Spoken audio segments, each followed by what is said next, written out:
Greetings, heathens, heretics, and goblins. Shut up! I'm busy.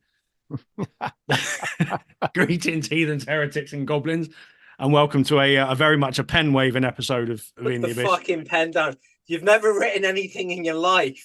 It's true. I don't. I wing everything. But so put it down. But we're here anyway. Anyway, new Orange Goblin album, Science Not Fiction. That's what we're here to talk about. But yeah, it's all four grumpy cunts of the apocalypse are here this evening. I'm on the wine, even though it's a weeknight, which is fucking wonderful. I'm sorry. Listen. Padre's playing with They're Hot not Wheels. even writing pens you're holding up, mate. Like I said, it doesn't work, right? They're quite noticeably drawing pens. That's fine. But all the colours of the rainbow. I would be offended if you didn't have pens in your house. It's when you waltz on here like you're fucking Barry Norman, waving your pen around. You know, like just what the fuck's Barry Norman got to do with it? Do you know Barry Norman didn't wave a pen around. What the fuck has any of this got to do with it? The three of you sit there waving your pens around when I'm the Maverick because I've got Hot Wheels. Look. There are going to be people listening to this right now thinking, what the fuck are they talking about? Yeah, because you're waving most weeks. Which is why I haven't actually got an explanation for anyone. But we put them in. This is why we need to be on YouTube so people can see the kind of tomfoolery I have to face on a weekly basis. Well, we'll cross that bridge at some point. Is there a goblin under that bridge? Well, it might be one, and it's orange as well. So that's a fucking hell of a fake tan. But yeah, we are trying our best to talk about the new Orange Goblin album, Science Not Fiction. Album number 10, fucking believe it or not. Studio album number 10, amongst other bits and pieces. Yeah. And almost 30 years into their career. So yeah, like a proper fucking stalwart, I suppose, of British heavy metal. Round of applause for the Goblin. Yeah, all of that. Still doing what they do and doing it well. But yeah, I mean, look, we all love Orange Goblin, don't we? We all go back with this band fucking years, one way or another, being the ultimate support band in the early 2000s to, like I said, a stalwart of British heavy metal. So yeah. Oh, to be fair, actually, I my stepping on point with Goblin was like probably about halfway through. Like, there's a lot of early stuff I probably still haven't heard. Actually, it was Healing Through Fire was probably the first album I got really on board with. And listen from them, but all that early stuff kind of passed me by at the time. I suppose the earlier stuff was a lot more fuzzy, wasn't it? And as they've gone on, they've got more sort of straight up Motorhead fueled heavy metal. That's it. They were given the fairly lazy stoner metal tag, weren't they? And which they never liked, really, did they? From what I remember. No, but maybe their sound felt it, but at this point, like you say, it feels like Motorhead. Sort of busting through the greasy wheels. I think it's fair to say they're a band that, like, the fans have kind of grown up with them as well. Like, all that fuzzy early stuff. You have to remember when they started. I mean, they couldn't play. Like, it was Ben Ward had never sung before. Martin had never played bass. It was literally like, yeah, all right, I'll be the bassist, and set off.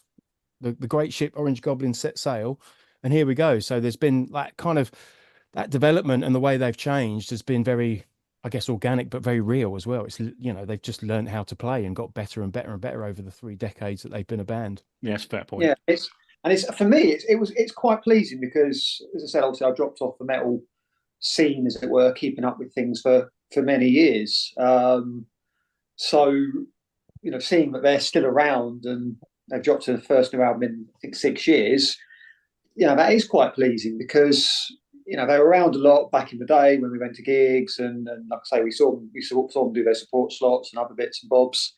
But that's the thing is of I suppose what I would call the new metal era, for want of a better term. If you think about the British actual metal bands that were knocking about in that period, whether they were sort of veered towards the new metal sound or cyber or whatnot, outside of Earth Tone 9, who have just released a damn good album, I'm struggling to think of anyone whose profile was raised around that period, who are still knocking about as a British metal.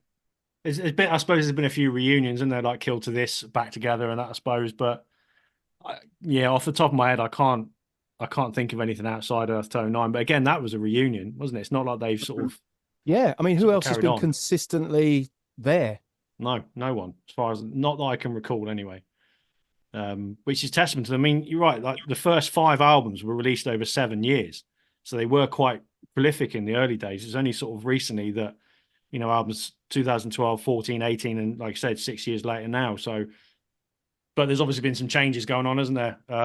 Harry from Hangnail on bass, and you know, before we get onto the album, it's the bass sound that kind of stood out for me. It's almost like he's trying to kind of lay down a bit of a marker, like, you know, Well, I'm in yeah, now. I mean, Harry opens the album, you know, it opens on that kind of galloping bass line that, you know, so it's, you know, I think it's an obvious choice. You know, they're making a point, they're making a statement. New bass player, he's straight in at the start, at the front end.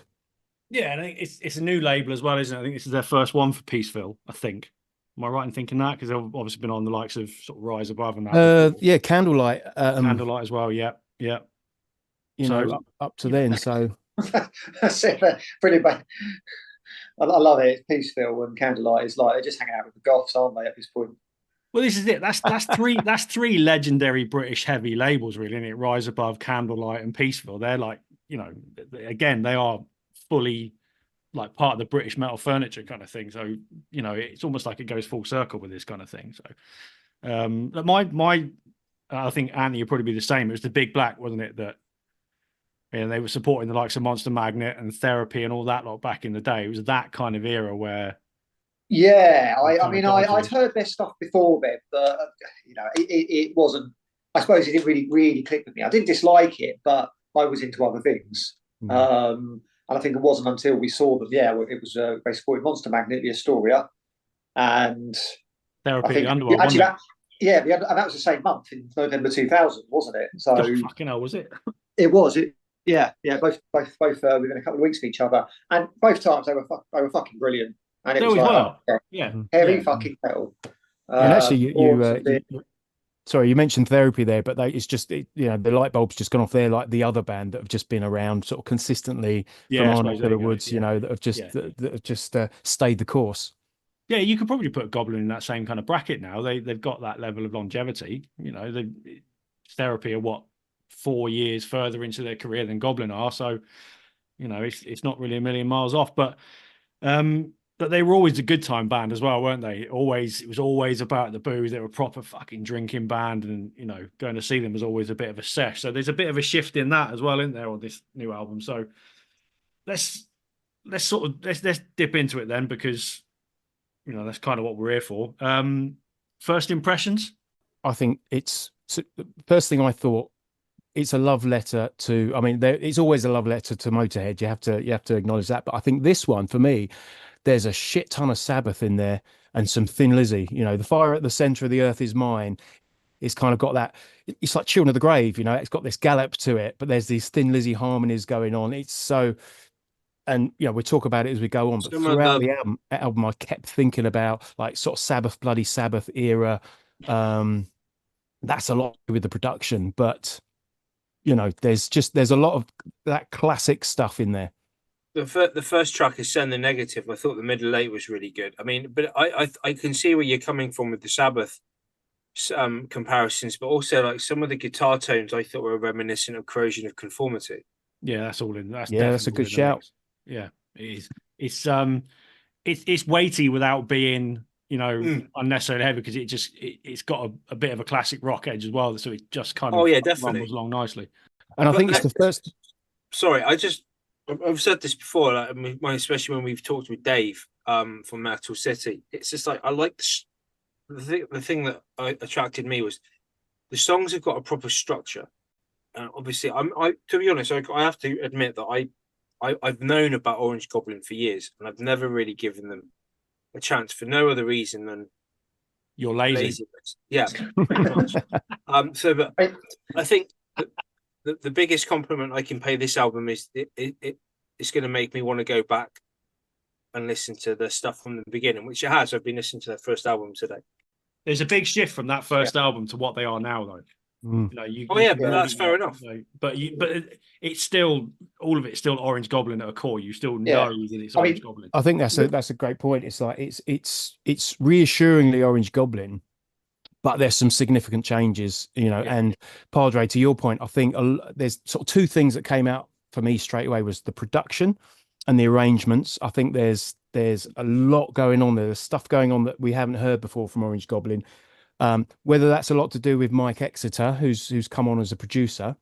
He's got a great pedigree there. Just before we came on air, we were talking about, he's worked with just a little Judas bit. Priest, Black Sabbath, Tony Iommi solo. He did Heaven and Hell, some big metal names. And there's a lot of that, when you think about the bands that he's produced, there's a lot of that in this album. So that's great. That's really something to get your teeth into. The other thing that struck me straight away in the lyrics is it's just there's just a shift, and I've always thought of Goblin as a kind of a rabble rousing band. It's all about, we're in it together. We're the metalheads. Come gather ye people, and we're going to have a ripe old time. That kind of thing. Whereas across the first sort of few lyrics of the album, or first 3 songs or so, it's a lot more of a personal thing. It's a lot more of a, on a journey, be yourself, stand up for yourself, be who you want to be. More about the individual than the masses. And I think that's a significant shift, and just early on, I'll mention, I think that's been influenced a lot by Ben Ward's sobriety and just finding, I don't know, like for want of a better way of saying it, like a new lease of life, or a new outlook on life is more akin to what I mean, like a new outlook. And I think that's what this album sounds like. It's Orange Goblin, but with a fresh new outlook, and they're kind of marching forward, on fresh legs. Yeah, at the same time, I think they sort of tried, with a producer, as you say, I think they tried to balance out the fact that, we're a band, we're nearly 30 years old. We should sound like a band that's been around for that long and has that confidence and has that ability and still has the fan base. And in the period where metal is on an absolute resurgence, they need to be sort of recognizing that they are, they're big guns, effectively. Yeah, they are.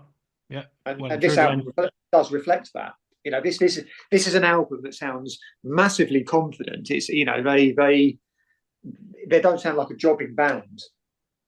They sound like a vital band. Yeah, and it excuse me, it is that sort of freshness that makes the difference. I mean, I love the early stuff with Goblin, and then I kind of after Eulogy for the Damned, the last ones after that, so the 3 after that, well, this one included, I've not really paid a great deal of attention to. It was only when they started dropping singles from this that, Bean, you mentioned that, those albums are really good, Back from the Abyss and The Wolf Bites Back, gone back and had another listen. And, they are good, but it does feel like there's maybe something missing. This one sounds hungry.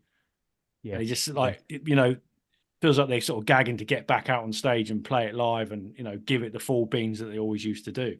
Yeah, I mean, you take a song like the lead single, Not Rocket Science, that is your classic Orange Goblin. Yeah. Up for it, like heads down, Motorhead, it's just Motorhead all over. But then you come into Ascend the Negative, and that's where I'm starting to think about Sabbath Bloody Sabbath. It's got this huge shift in the like halfway through where it just comes into this kind of real stomping riff. And it comes out of nowhere, and it's great. And then that's when you realize, okay, there's more going on here. There's arrangement, there's new ideas. They're not just hammering out a riff, for 3 minutes, then on to the next one, which I think, maybe they've done in the past, which isn't all a bad thing. But on this one, it's like, yeah, they're hammering it out, hell to leather, but then they'll just take you off left field, or they're bringing some, just other influences. There's stuff that reminds me of Pink Floyd on here. There's all sorts of stuff. Yeah, the closing track is a bit like that, but we'll kind of get to that a little bit later. But do you remember Bloodstock last year when we watched Sacred Reich, and the comment was like, this is a band that have just got chemistry and they know what the fuck they're doing, and they can just do this kind of shit so well without having to really try that hard. That's kind of where Goblin are. Yeah. There obviously is a chemistry between the 4 of them now, and bringing in Harry, new bass player. The bass sound is very prominent on this album. It's a real bluesy, rumbling kind of blues bass line all the way through it. And I think they have that. Like I said, they sound hungry, they sound fresh, and that will probably take them forward now. Like you said, a bit of a new lease of life, getting out there, playing live, you know, headlining a couple of small festivals and doing a few shows. But I can imagine in the next 18 months, they're going to be hitting next summer's festivals, touring it hard. It was always been a hard touring band anyway. So I think, you know, they'll get out there and you know, really deliver. They were always great live. Always. Yeah, 100%. I saw them years. The first time I ever saw them was actually at Download about, I'm going to say it was like 8 years ago. I might have that slightly wrong, but I remember thinking one of the best bands of the weekend. Just was that the Aerosmith year? Yes, it was. Yeah. So I read a story about that today. I had to sort of, because it made me laugh. They were on the main stage, weren't they? I think they were opening the main stage. Yeah. And apparently on that early day, in the day. Yeah, all bands were told they were not allowed to go down Steven Tyler's runway. No one was allowed to touch that runway. But like, you know, Ben Ward, you know, drinking, pissed up. He's like, fuck that. I'm going straight down that fucking runway. Do you know, like it or not. That is exactly like, you only what live came once. across. I'm doing it, kind of thing. So that's what I always loved about this band. He owned it. He absolutely owned the stage, and that was my memory of that set. And I remember thinking, you know, there was just that we're misbehaving kind of vibe about him, and it was great, you know. And look, he's a big lad. He needs a big stage, so fair enough. True. That's true. He did say that's one of his favorite all-time Orange Goblin shows. It was well, story. So you know. Oh, you know, seeing it through my own eyes, I'd concur. It's great. And you mentioned the blues there. There's a ton of blues on this album. Yeah. False Hope Diet, they bring in like the B3 organ, and you know, that kind of really, it's just a sound that's just kind of synonymous with that, you know, that soulful blues. Bands like Spiritual Beggars and that kind of things going on. But the other thing about that track, listen to the drums. It's like they've just shipped Bill Ward in to cut a track with them. It just swings. It's got this kind of lovely jazzy bluesy feel that, you know, stuff like that brings you back to listen again. No one listens to the drummer. Sorry, but you know. Well, listen, that's your homework. Just listen to that track, False Hope Diet. Man, it swings hard. It's bluesy as fuck, and I love it. I'm going to overrule you there. You need to listen to Cemetery Rats. I was just about to bring up Cemetery. That's not my highlight song. That is not. It's not the high. It's not just a highlight. It's one of my favourite songs of the year, and it's got one of my favourite riffs in a very long time. You know, that song. You got a slow start. You know, it's halfway through the album, so it just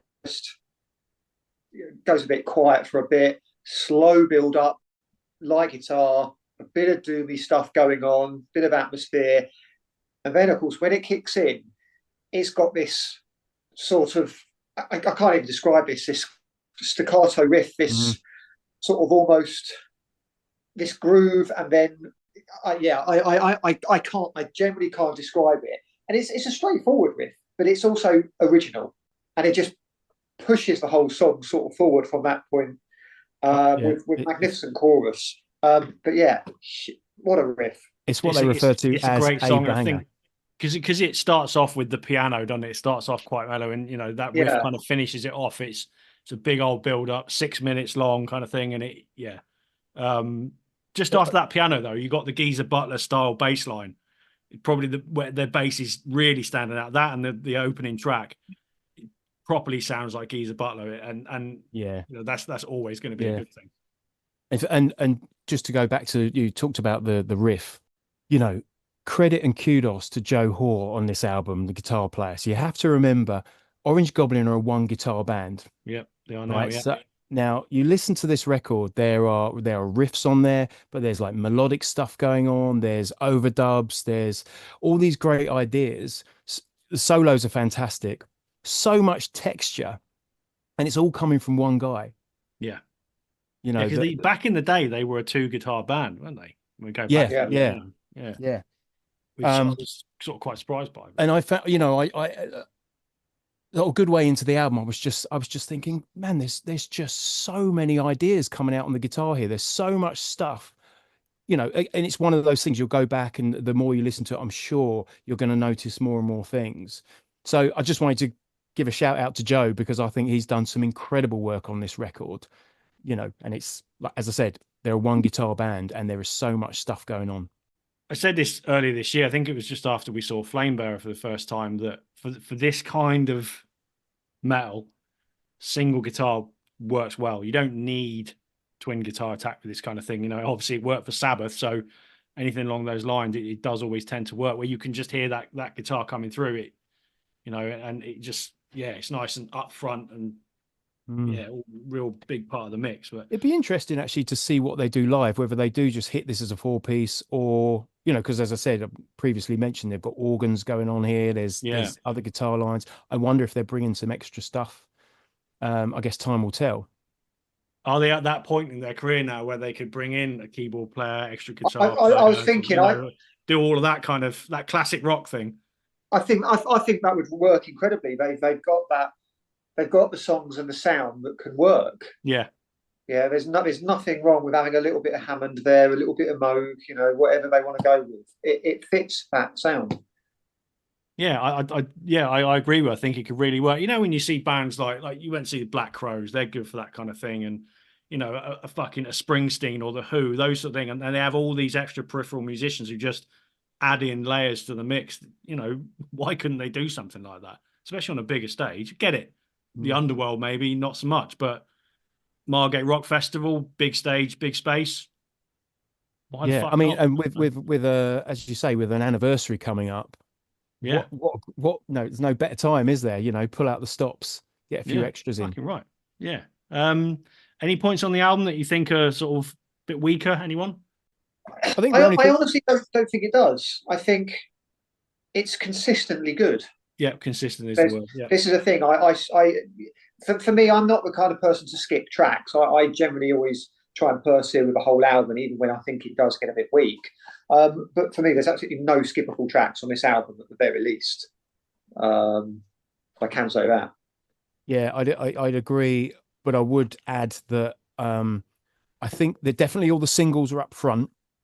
So there's a lot kind of it's front loaded, but that is not to say that the second half of the album is, you know, dips in quality at all. It's just those are the songs that perhaps you're going to sit with for a bit longer and just dig into a bit more and, you know, sort of slowly uncover them rather than up the front where it's just kind of bang, bang, bang, bang. I didn't like the second track. I thought it was quite pedestrian. So I really like that. That's the only downside for me. But like, again, I don't really think that's slight against the album. So like I said, it's going to make me want to go back and listen to their other stuff. So that's a positive. And yeah, they're a band that I don't know. I don't understand why. I keep seeming to have missed them. I don't think I've ever been to a festival where they've actually played, which is a shame. You know, after listening to this. That is quite a feat to go to a festival and not. It's like going to a festival in the 90s and not seeing Terrorvision. I mean, you should get a prize for that. That is fantastic. You know, it's like the kind of reassuringly like ubiquitous on all festival lineups. Some of the bands they've played with, to be fair, I mean, we've mentioned Therapy, Monster Magnet. They played with Dio as a solo artist. They played with Heaven and Hell. Played with Alice Cooper. Played with Danzig. Obviously at Download with the likes of Aerosmith. They've been up there with some big fucking names. Yeah. You know, they've enjoyed their career, put it that way. Yeah. So here's a question then. Why do you think perhaps because they haven't really broken through, you know, they're not, you know, they sort of maintained a level which is, you know, successful. But as you said, they're kind of always the bridesmaid, never the bride sort of a band, if that makes sense. I think it's quite simply timing. Again, you think of when they started and when they started making albums and getting good. You know, the breakout album was The Big Black, and that was in 2000. That was where it was like, yes, this band could be could be around for a while. And that was 2000. And you got to remember what heavy music was like at that point in time. Largely shit. Yeah, but they weren't doing the melodic death metal thing, were they? Obviously, they didn't do the metalcore thing, and of course, that took over in terms of heavy music, the American stuff. Obviously, then the MySpace metalcore took over a few years later, etc., etc.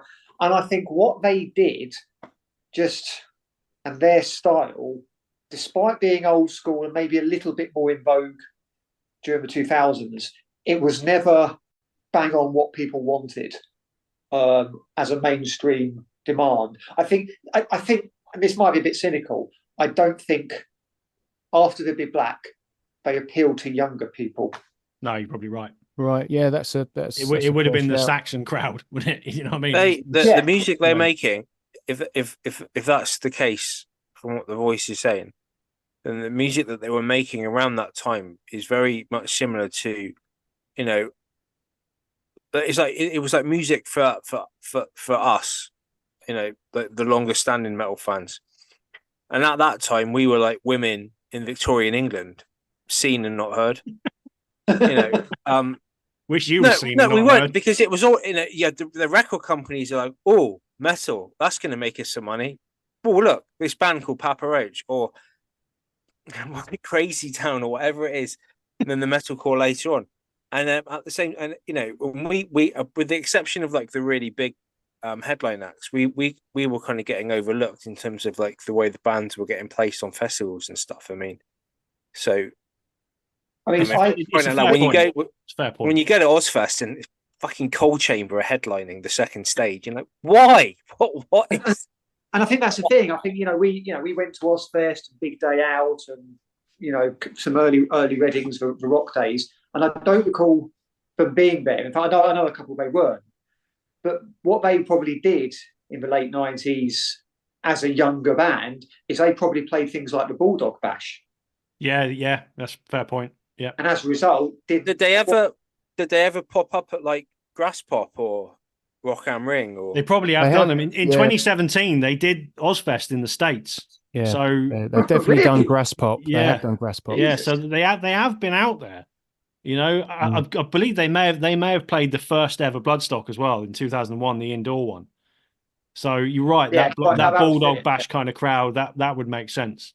Yeah, a bit of a sort of, I don't want to say tribute act because that sounds a bit the denim and leather act, but they that was their thing as younger lads, and that's what they appealed to. But yeah, at that point in time, it wasn't popular, was it? So is now a good time for them then to have a bit of a resurgence and a bit of a resurrection, because this kind of music is popular at the moment? Yeah. I think so. I think this is the time for them to say let's release a great album.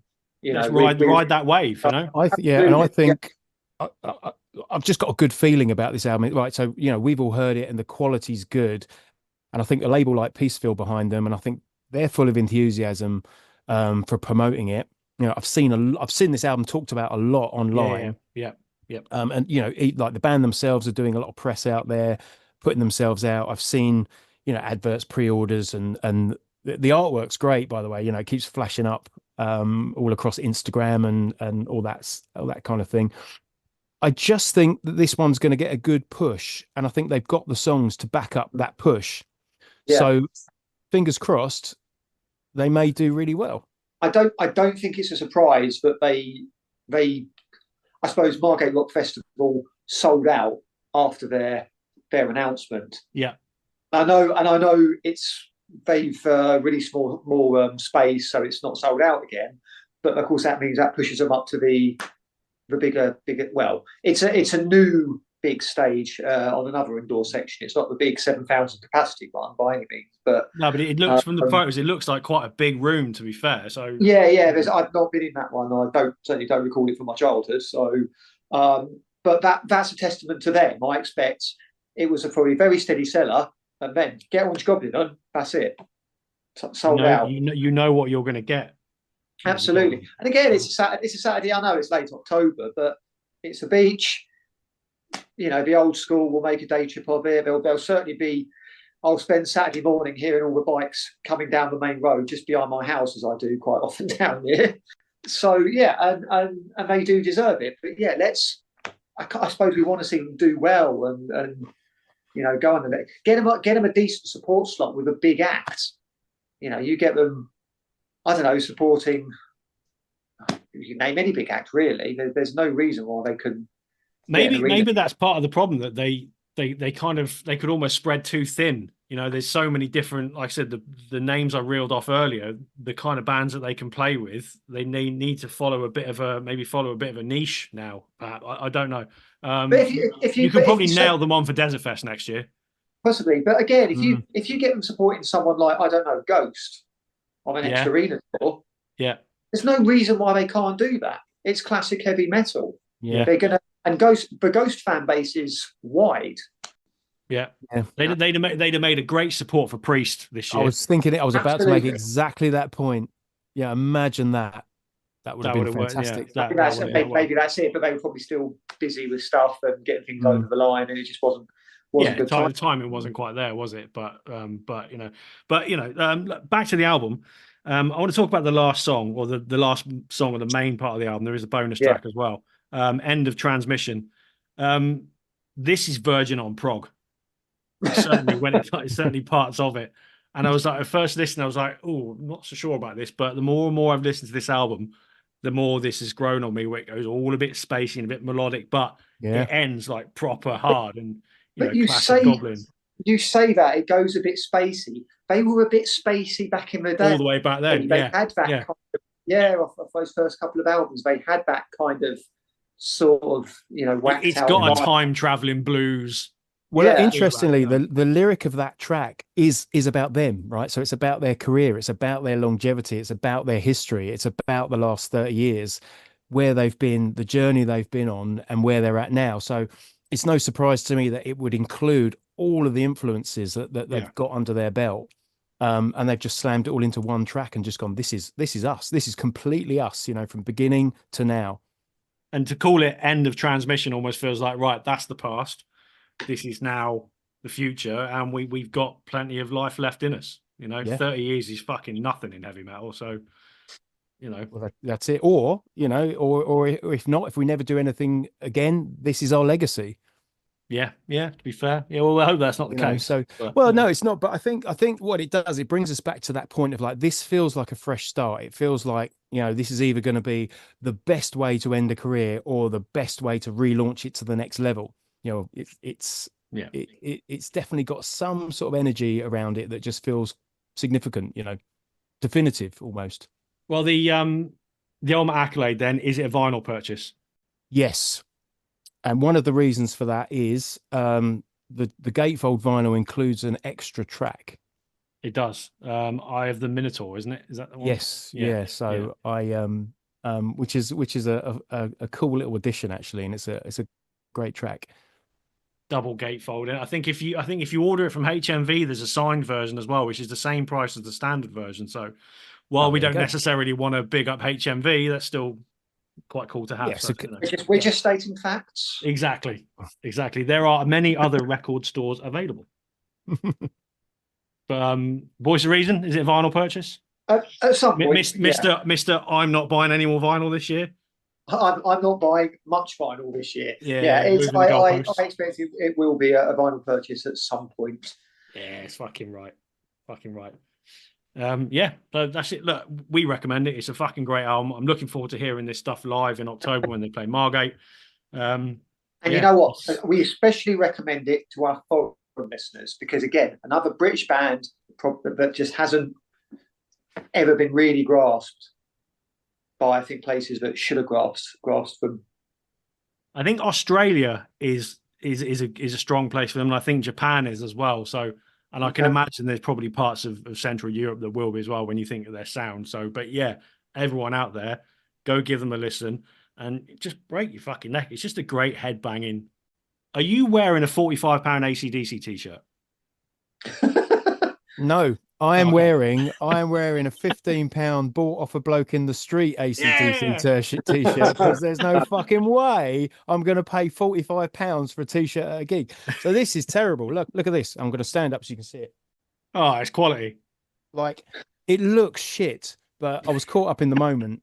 Like you should see the back print. It's got every font ever invented used in one back print. I was watching I saw a clip on Facebook, I think, or Instagram this morning, and it was Brian Johnson talking about the difference between hard rock and heavy metal, and he just kept waffling on about something that Roger Daltrey said years ago, and it was complete.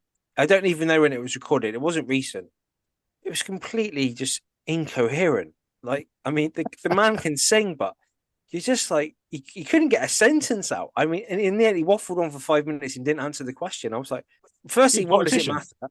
And, secondly, whatever, just stick to music, That's probably a question that AC/DC get asked all the time, though, about the heavy metal and hard rock, because they cross both. It's like that's just lazy journalism, isn't it? Are you a heavy metal band or are you a hard rock band? Fuck off. Yeah. Anyway, you know, they don't have to be anything. They're AC/DC. They can do what the fuck they want. Yeah, exactly. Yeah. Exactly. Guns N' Roses are the same. Metallica are the same. Oh, sorry. Did you see the thing with Brian Tatler? Yeah, which I thought was very cool. I must admit. I thought the way like Kirk Hammett was doing the whole sort of "we are not worthy" thing when he was playing the riff, and I think you've got to give props to that band, because not only for stuff like that, but Brian Tatler did say that him and the rest of Diamond Head, like the royalties from Metallica that the Metallica have given them, have paid for all their houses. Like, you know, not talking about like mansions, but like he put me in like a 3-bedroom semi-detached. Yeah, fair enough, you know. Yeah. I mean, they did that back in Sonisphere in 20. Yeah, it's part of the whole Big Four thing, didn't they? Yeah. No, that was great. So yeah. Obviously, Tatler's playing with Saxon these days as well, isn't he? So you know, he's a busy man. But yeah, I thought that was really cool. I just thought, you know, the look on Lars's face looked genuine, that he was like actually enjoying that and excited by it. And when you think how big Metallica are and they still get those moments of enjoyment, that's cool. Oh, it's fantastic. And also on a similar theme, did you see that clip of Hetfield and Halford dancing to Turnstile? That was really cool. Can you imagine though, being Turnstile and just looking over mid-song going, "Oh fuck." Yeah, but you know, you've got Hetfield there singing along, like he knows the words. He's punctuating the song. And I've not listened to Turnstile. I keep hearing about them. I suppose I better give them a go. Well, I mean, yeah, they're a cool band, but they are a very now band as well. So you know. Yeah. Well, that's it. Yeah. So to see the old guard kind of looking on with all that enthusiasm, you know, it's just a great moment. You know, there's no pretension there. They're out there having the time of their lives. You know what it is? It's heavy metal. Fucking right. And I think that, you know, on that note, we'll end it there. Yeah, thanks for listening. Go and enjoy the new fucking Orange Goblin album when it comes out next Friday, the 19th. I'm thinking rightly, 19th. It's out on vinyl as well. Like I said, you can get signed copies from HMV for probably a fair price for what it is, but double vinyl, 35 quid, got to be worth it. Fully signed, all that jazz. And looking forward to catching them in Margate in October, aren't we all? We'll be back next week with something else. I don't know what, because we never seem to know, but we will be back. Any passing words other than this delightful T-shirt that I'm wearing that people will find out a little bit more about in the coming days? You are looking particularly handsome today. I look amazing, don't I? The merch is going to be, you know, it's available now, but I mean, expect pictures of.